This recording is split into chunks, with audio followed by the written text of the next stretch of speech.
Betson lažybos. Nesaikingas lošimas gali sukelti priklausomybę. Sveiki gyvi treneriai, jūs jau iškilmingai pristatė. Jūs malonių atsiminimų turit daug su Vilniaus Žalgiriu. Net porą turbūt galim suskaičiuoti etapų su šitą komandą. Koks maloniausias grįžta dabar? Daug ir tikrai su Žalgiriu manau, kad tikrai pasiekti tais laikais rezultatai yra įspūdingi. Jeigu taip viską sudėliojus, kad tikrai nebuvom finansiškai gal stipriausia komanda, bet manau rezultatai tai tikrai įspūdingi. O jeigu taip labai prisimint labai greitai, tai sakykime, ta trečioji vieta 87 metais ir, aišku, pirmos Europos rungtynės, sakykime, UEFA vadinamo tais laikais, tai prisiminimai tikrai geriausi. Grįžtant prie tos bronzos, kadangi dabar Žalgiris irgi ieško kelių, kaip laimėti, kas sudaro tokius sėkmingus sezonus ir kas nulėmė, kad komanda būna tuo metu sėkminga? Aš manau, kad tai tikrai viskas susidėjo daug dalykų, pradedant nuo 83, kaip Žalgiris grįžo, pateko į tą aukščiausią Tarybų Sąjungos rinktinę.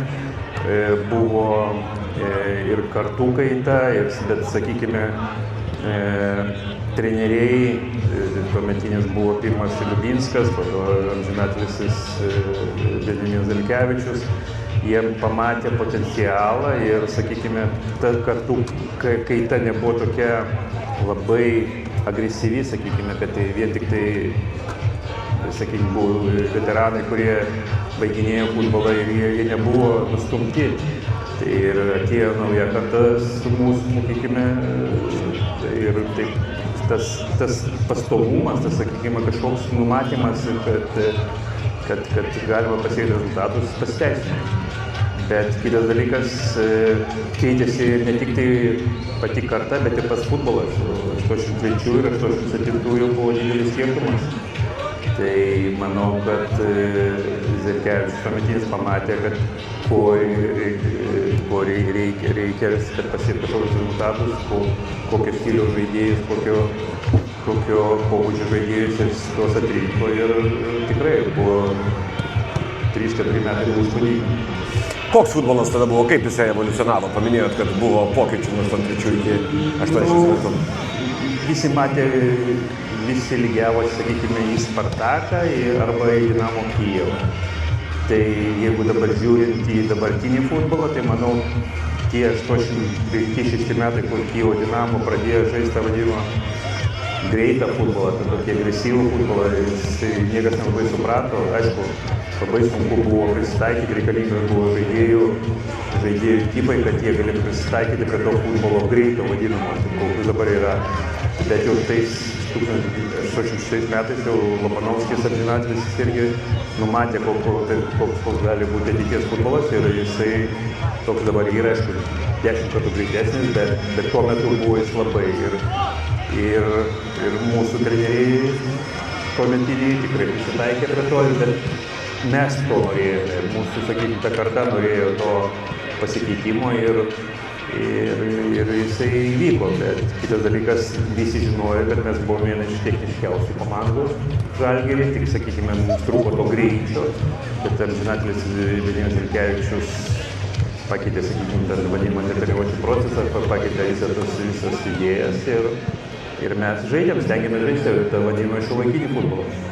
Ar ta pergalė ir atšventės iškilmingiausia iš visų? Aš manau, kad taip ir kuo toliau, aš manau, kad prisiminimai tikrai išliks ir tai privalo išlikti ir dabartinė Žalgirio vadovybė stengiasi, kad ta istorija liktų ir jos pamiršti tikrai negalima. Kokius jausmus sukelia šitas sezonas? Turime ir atgimimo elementų, tokių atgimusios bendruomenės, sakyčiau taip, rezultatai kol kas ne visiškai džiugina, tai kaip žiūrite šitą sezoną? Aš manau, kad ateis laikas taip, rezultatai tikrai nedžiugina, ne tik tai, manau, sirgalius, ne tik tai mūsų visus, ir treneriai, ir vadovybė, tikrai ne, bet tai yra natūralus procesas, kažkas kaip keičiasi, tai kažką turi prarasti. Tai dabartinė situacija tikrai, manau, netenkina nieko ir tikrai pasikeis ir bus tik tai geriau Lietuvos futbolui. Reikia kažkada tai tie ledai turi prasimušti, nes jeigu taip tais vadinamas amerikoniškais kalneliais eisi, tai tikrai bus sunku, bet iš kitos pusės įdomu bus Lietuvos pirmenybė, bus įdomesnis čempionatas, bus įdomesnis, jeigu 3-4 komandos, kurios gali dalyvauti vadinamoje Eurolygoje dėl Euro taurių. Tai manau, kad tai būtų geriau visiems, mums visiems. Laukia ir pasikeitimai sudėtyje, jau prasidėjo. Kiek rezultatų gali duoti reforma tokia komandos viduryje sezono? Kaip iš jūsų patirties suveikia kartais tokie šokai? Aš manau, kad dabartinė situacija tikrai reikia, privalo, šviežias kraujas niekam nepamaišė ir manau, kad ir treneriai supranta, ir visi supranta, ir vadovybė supranta ir tie privalomi pakeitimai privalo būti, jeigu nori, kad Žalgiris būtų savoje vietoje, o ta savoje vieta yra niekas nepaslaptys, kad tik pirmą vietą tenkina visus, tai yra natūralu ir manau, kad tie žaidėjai, tikėsime, kad jie greitai integruosis į tą vadinamą Lietuvos futbolą, jis yra, atrodo lengvas, bet iš kitos pusės yra jis toksai, sakykime, labai toks pavojingas. Daug žaidėjų tikisi galvoja, kad čia viskas labai lengvai viskas, bet iš kitos pusės ir jų tas atsinešimas į Lietuvos futbolą yra visai kitoks. Taip, realybė yra tokia, visi mes žinome, bet iš kitos pusės, jeigu tu žaidėjų reikalauti, tą patį tai privalės daryti. 90-aisiais metais teko į Žalgirį išvykti vakarų Europos futbolo klubus. Kaip tada atrodė tie lietuviško ir Europos, galbūt pasaulio futbolo kontrastai? Labai didelis skirtumas, mes pirmie su Narbekovu, su Arminu išvažiavome 90 metais ir mums, nors jau buvom kažką matę, vadinamą Tarybų Sąjungos rinktinėse, Arminas olimpinis čempionas matė, sakykime, tą didelį futbolą, bet pas visas klubinės struktūros atžvilgių, treniruočių atžvilgių, atsinešimo, profesionalizmo atžvilgių tikrai labai skiriasi, mums buvo šoko tikrai nebuvo, bet reikėjo prisitaikyti prie tų sąlygų, kur buvo. Tai pirma stotelė buvo Austrija, o toliau taip ir tęsiasi Vokietija. Taip kad prie tų sąlygų tu privalai prisitaikyti. Nes neprisitaikysi, tu esi išstumtas iš to komandos. Visai buvo lietuvių futbolininkų tuo metu sėkmingai prisitaikiusių tuo laikotarpiu. Kaip tą padaryti, kas tą nulėmė ir gal kokių pamokų dabarčiai turit iš to laikotarpio ir iš tų pavyzdžių?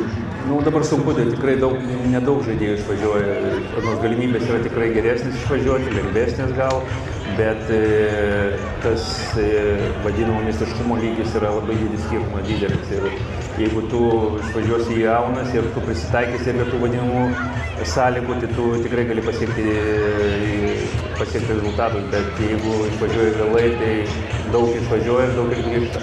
Tai siūlau tik tai kuo greičiau išvažiavus, jeigu turi galimybę prisitaikyti prie tų tendencijų ir stengtis įsilaikyti, nes konkurencija yra milžiniška. Ačiū Jums labai, ponios ir ponai, tai buvo Valdas Ivanauskas.